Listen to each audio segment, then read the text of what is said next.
ಸಂಸದಾವರಣದಲ್ಲಿ ವಿಪಕ್ಷ ಸದಸ್ಯರಿಂದ ಪ್ರತಿಭಟನೆ. ಮಕರದ್ವಾರದಲ್ಲಿ ಕೇಂದ್ರ ಸರ್ಕಾರದ ವಿರುದ್ಧ ಪ್ರತಿಭಟನೆ.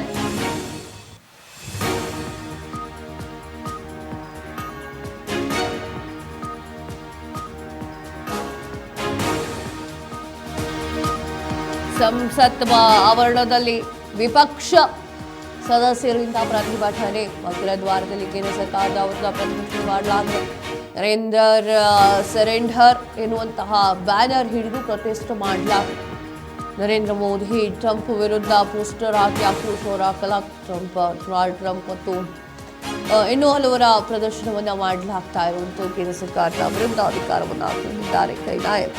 ಸಂಸತ್ ಆವರಣದಲ್ಲಿ ವಿಪಕ್ಷ ನಾಯಕರ ಒಂದು ಹೋರಾಟ. ಮಕರದ್ವಾರದಲ್ಲಿ ಕೇಂದ್ರ ಸರ್ಕಾರದ ವಿರುದ್ಧ ಪ್ರತಿಭಟನೆಯನ್ನು ಕೂಗಲಾಗಿದೆ. ಟ್ರಂಪ್ ಹಾಗೂ ಸಾಕಷ್ಟು ಜನರ ಪ್ರೊಟೆಸ್ಟ್ ಮಾಡಲಾಗ ಫೋಟೋವನ್ನು ಇಟ್ಕೊಂಡು ಪ್ರೊಟೆಸ್ಟ್ ಮಾಡಲಾಗಿದೆ. ಎಸ್, ಆ ವಿಜುವಲ್ಸ್ ಇದೆ, ನೋಡ್ಕೊಬನ್ನಿ.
ಭಾರತದ ಪ್ರಧಾನಮಂತ್ರಿಗಳ ಫೋಟೋವನ್ನ ಹಾಗೂ ಡೊನಾಲ್ಡ್ ಟ್ರಂಪ್ ಅವರನ್ನ ಎಲ್ಲರನ್ನೂ ಕೂಡ ಈ ಒಂದು ಪ್ರೊಟೆಸ್ಟ್ ಸಂದರ್ಭದಲ್ಲಿ ಕರ್ಕೊಂಡು ಬರಲಾಗಿದೆ. ಅಂದರೆ ಅವ್ರ ಫೋಟೋವನ್ನು ಇಟ್ಕೊಂಡು ಧಿಕ್ಕಾರವನ್ನು ಕೂಗಿದ್ದ ಕೇಂದ್ರ ಸರ್ಕಾರದ ವಿರುದ್ಧ ಅಧಿಕಾರವನ್ನು ಕೂಗಿರುವಂತಹ ಪ್ರಮುಖರು. ಸಂಸತ್ತಾವರಣದಲ್ಲಿ ವಿಪಕ್ಷ ಸದಸ್ಯರಿಂದ ಪ್ರತಿಭಟನೆಯನ್ನು ಮಾಡಲಾಗಿರುವಂತಹ ರೀತಿಯನ್ನು ನೋಡಿದ್ರೆ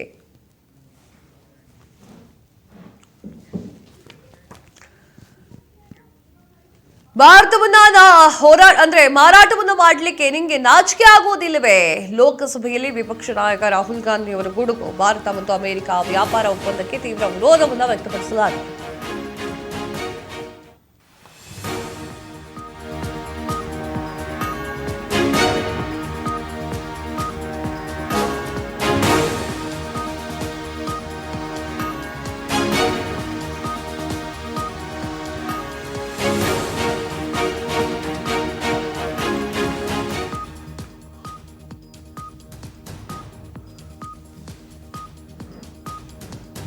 ಭಾರತವನ್ನ ಮಾರಾಟ ಮಾಡಲಿಕ್ಕೆ ನಾಚಿಕೆ ಆಗುವುದಿಲ್ವಾ? ಲೋಕಸಭೆಯಲ್ಲಿ ವಿಪಕ್ಷ ನಾಯಕ ರಾಹುಲ್ ಗಾಂಧಿ ಗುಡುಗು. ಭಾರತ ಅಮೆರಿಕ ವ್ಯಾಪಾರ ಒಪ್ಪಂದವನ್ನ ತೀವ್ರ ವಿರೋಧ ಮಾಡಲಾಗಿದೆ. ಈ ಒಪ್ಪಂದವು ಸಂಪೂರ್ಣವಾಗಿ ಏಕಪಕ್ಷೀಯವಾಗಿದೆ.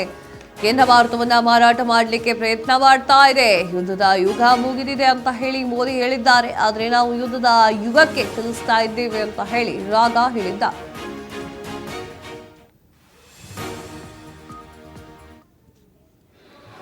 That I do not believe that any Indian Prime Minister, including Mr. Modi, would sign such a deal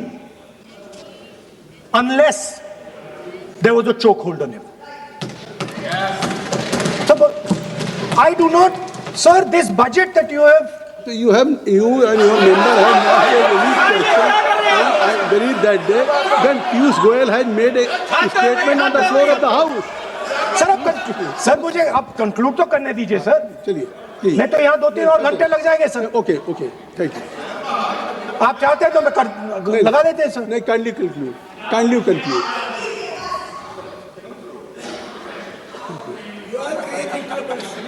So, we have buckled on tariffs.